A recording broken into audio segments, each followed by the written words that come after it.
Well, if it's not critical shortages of nurses or surgeons or hospital staff, it happens to now be a dire teacher shortage, and right here in our region's largest two schools. It's now official, more than 2,300 students at both Rocky and North Rocky High School are suffering due to the incompetence of this Labor government.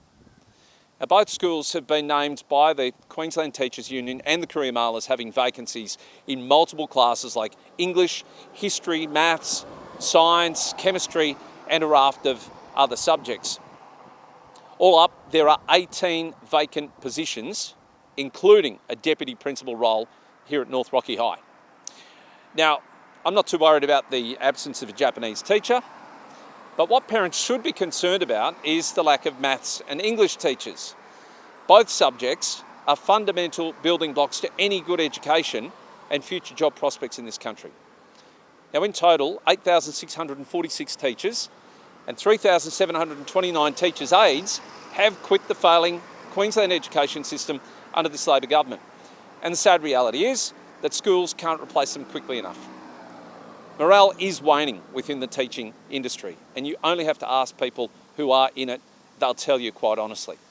It's not only about the lack of staff, it's the way that teachers are treated by kids, and not all kids of course, but it does just take a handful of kids in every classroom to spoil the experience for other students and teachers themselves. It's the added responsibility as well of this inclusive learning, a model where the Labor government have allowed the UN to roll special schools and mainstream schools into one because of the rights of a person with a disability. Now, don't get me wrong, in a perfect world, the idea of inclusive learning sounds great, but the reality is not all classrooms or schools or teachers have the support to deal with students with severe spectrum disorders and intellectual disabilities. And on top of that, look at the housing crisis, where a number of teachers in this area itself are couch surfing on their colleagues' lounges because they can't get affordable homes in either Rocky or Yeppoon. Is it any wonder why teachers would rather go to remote locations, for example like Jericho, than teach in a place like Rockhampton or the Capricorn Coast? At least they've got a qualifying position for teacher housing in those remote locations. And finally, teachers here earn just 2 transfer points for every year served. So if they've moved up here from the southeast, for example, they need to earn more than 20 points to get their transfers back down to a place they call home.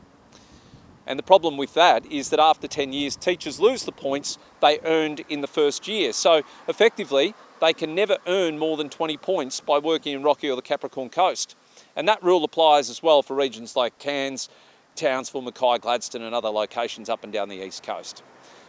So in the absence of having 22 points, for example, it's the teachers' union that have to go in and advocate for a transfer back to home places like the Sunshine Coast or Brisbane, for example. Yet in a place like Longreach, teachers earn 4 points a year and after 6 years can pretty much take their pick of locations across Queensland. If we are serious about attracting teachers to Rocky and to Keppel, we must make urgent changes. And the first goodwill gesture that this government could make overnight would be the transfer point scheme for regions like ours, so that teachers who want to move back down south in 10 years can do so without any fuss. As for changes to the other issues that I've identified, well, that'll take the will of a new government and people within One Nation who actually have the guts to say it how it truly is. And I'm hoping that you'll give me that opportunity later this year in October. One Nation.